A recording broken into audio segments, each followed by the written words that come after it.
Well, the time is just gone 8:37 a.m. as we continue with this morning's edition of News and Views, and as we get into holiday mode, let us not forget that the genocide is still unfolding in Gaza. People are still dying. People are still being killed.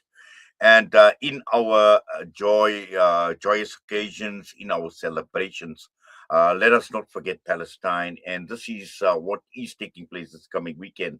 We're talking about an initiative which is called Tears for Palestine. And this is the reason why we are talking with a member of the South African Palestine movement and also healthcare workers. We're talking with Najeebah Kareem this morning. Najeebah, assalamu alaikum wa rahmatullahi wa barakatuh. Welcome and jazakallah khairan so much for your time. Wa alaikum salam. Jazakallah for having me. Yes, as I mentioned, it is the silly season, it is the holiday season, but it is not a holiday season for the people of Palestine. And we see the situation in Gaza right now. Winter has set in. We've seen so much taking place, the storms and the tears of the Palestinians are still flowing. So let's talk about the global solidarity demonstration with Cheers for Palestine, which has finally arrived in South Africa. Alhamdulillah. So let me just give you a little bit of history about the Tears for Palestine movement. The Tears for Palestine campaign was started in Japan by Palestinians and diaspora living in Japan. The concept behind it is that we invite members of the public to paint a single red tear on a massive white sheet or canvas collectively. The symbolism is that each red tear would represent the soul of a martyr. And the idea was that altogether, cumulatively, with all the cities throughout the world who do this project, we would eventually paint the number of tears that match the number of martyrs in Palestine. As you can imagine, the number of martyrs has snowballed, and we haven't even been able to catch up to the lives lost with our Tears campaign. But it's been held repeatedly, not only in Japan now, it's been held in Cambodia and Phnom Penh, it's been held in Hawaii and Honolulu, it's been held in Germany and Berlin. So it really is a global solidarity movement, and alhamdulillah, I'm glad it has touched South African shores finally. Well, certainly, and I think, it's a very, very, it's innovative, but also at the same time, it sends a very powerful message. It may be a simple tear that somebody may be drawing, but this is clear. I see the cat obviously No. is troubling you, but it's fine. It's not a problem. But Najeebah, I think, as I mentioned, it may be a small gesture, but a very, very powerful symbol. Yeah. And I think what's important about it is that we get very used to hearing statistics. We get very used to hearing numbers. After a certain point, these massive numbers in the news headlines seem to they don't make sense anymore, and we can no longer visualize them. So the Tears campaign is also a good way to help you visualize the true magnitude of the lives lost and to really appreciate the gravity of the massacres that are going on. Yes, and also let's just talk about the amphitheater, and this one is next to the Moyo Pier at Point Beach in Durban. Was this very strategic to choose this particular area? So I will first start with a quick disclaimer. We have not managed to get permission to use the amphitheater itself. However, the location is still the same. It is still next to the old Moyo Pier. And yes, this was a strategic choice. It's a very busy area of the beachfront, as you would imagine. It attracts a lot of tourists from outside cities. And the other point of the Tears movement is that we want to encourage public engagement. We want to encourage people of all backgrounds to engage with us. We want to abolish the idea that activism is for activists. We want to really push and emphasize the idea that activism is for the layperson. It's for every member of the public. It's for everyone with a conscience. It's for every single human being that is aware of what's going on.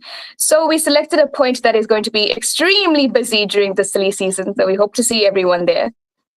Well, certainly, and also just take us through, the event in itself. What people can expect, the logistics, the planning, and just the day it's taking place tomorrow, starting at 10 until 4 p.m. So just take us through the day's events. What can people expect? All right. So it's not going to be your traditional event that people are used to. It's not going to be a protest. There's not going to be any chanting of any sort. There're not going to be any Free Palestine calls. But what you can expect is as you enter the area, as you see us there, you will see a very large white sheet laid out on the ground, and you'll see some activity buzzing around it. Now, we invite you to come forward. We will have volunteers with paint and paintbrushes. We invite you to come forward and paint a tear on our canvas. And while this is going on, one of our volunteers will be on a mic or a megaphone calling out names and ages. Each name and age belongs to one of the martyrs from Palestine. So we do invite you to spend some time, just a few minutes, listening to these names, really absorbing them, really appreciating them, appreciating the fact that every statistic is actually a soul, it's a family member, it's a person. Alongside this, we will also have a mutual aid table run by some young members of our society. This table will be run by some matriculants who have just finished their matric. They run an organization called Art for Palestine SA, and they will be selling art prints to raise funds for selected beneficiaries. So they've selected certain vetted and verified GoFundMes and chuffed.org fundraisers. I've included two of my own personal beneficiaries in there as well. A friend of mine from Gaza whose sister has lost her pastry shop, as well as another friend who is actually a poet that's raising funds to actually get out of Gaza as well. So there will be a mutual aid table where you'll be able to purchase some art, some original art done by solidarity activists who are in matric, and you'll be able to raise some funds for selected families in Gaza. Well, certainly, and also I think this will provide an ideal opportunity because we know Durban is going to be buzzing as well. Many people make their way to KwaZulu-Natal at this time of the year, so I suppose many of the holiday makers, together with the local communities as well. And this is what you are encouraging, Najeebah, for people to make their way and be part and parcel of this project. Absolutely. I said this before, but I really do want to reiterate that I don't like the term activist. I've never considered myself an activist. I don't think that we should be calling ourselves activists because it creates this barrier. It creates a wall of expectation between us and lay people, normal people living their everyday lives. And I think that's a bit of an obstacle when it comes to the Palestine solidarity movement. People are all too comfortable to say, leave that to the activists. The activists will take care of it. The activists will do something about Palestine. But that's not the case. Each and every one of us has a responsibility to act. So we don't need to be calling ourselves activists in order to take action. And I really want to drive that home. I really want to emphasize a point that Palestine solidarity is not just for activists. Well, also, I think what one needs to emphasize is we know we're going to have a tier that would represent each martyr. And as you correctly pointed out, and this is a point I've made previously as well, is behind that name, behind that tier is a name.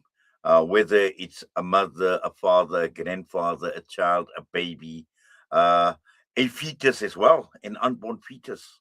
It's a life and someone that has had ambitions to be someone who wanted to be a father, someone who enjoyed being a daughter or a son or a baby or a grandchild, whatever it is. And I think this is, that we need to drive home. And this is a very, very powerful, it's a profound message that you are not just here, painting a tear. You are here to show solidarity, that the struggle still needs to continue. The struggle must continue until Palestine is free, until they have attained their liberation, until they can, they can call a place that they can actually call home. Absolutely, 100%. And I do want to point out that the source of the names we'll be using is from the document published by the Gaza Ministry of Health, documenting the names of all the martyrs. And the list that we have is not even complete. The death toll that we have is just an estimate. It doesn't even completely encompass people who have been lost or buried under the rubble. It does not encompass people who have been dismembered to the point beyond recognition. And in the document published by the Gaza Ministry of Health, the first 350 pages of these martyrs were all children. All of them were children under the age of 16. So for the most part, for a lot of the time we'll be spending calling out these names, I don't think we'll be able to even get to the adults by the time the TS event has ended. So this will definitely be the first of many, unfortunately. Well, Najeebah, we wish you well. We wish everybody else that is involved in this campaign. We wish you well, and inshallah, we hope that people will obviously come in the numbers, in the droves as well, to provide this. And I'm sure he's going to send a powerful statement. But for now, we thank you. Jazakallah for your time. Assalamu alaikum. Wa alaikum salam, jazakallah. Yes, Najeebah Kareem joining us. And once again, just a reminder, it's taking place tomorrow at 10 a.m. and it's close to the MP Theatre next to the Moyo Pier in Point Beach in Durban. So please make your way, bring along your families, your friends to engage with the Palestine Solidarity Movement. And also at the same time, a perfect opportunity for all those who feel that, and all of us still feel that we have not done enough for the cause of the Palestinian cause, but it needs to continue. With that, we're going to go for a break. But just before we get there, we have got a few comments that have come through. Abdul Razak Ismailov talks about Estonia, and we do appreciate your comments week after week, Abdul Razak, and talking about our government propaganda. And this we're talking about Estonia against Palestine continues to get even more unhinged. The conservative MEP, Jacques Madison, who is also a Holocaust denier, claimed that the genocide and famine in Gaza is Kremlin propaganda.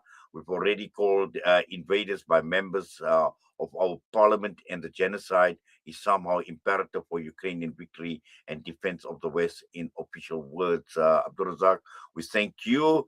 Capello Umpai, who talks about the world is sleeping. These Islamists want to take over the world. Well, that's your view, Tapelo. We would engage you on that at some point in time if the time allows us. But with that, we're going to go for a break. We'll be back, and it's time for Juma Nasiha with Maulana Muhammad Banker.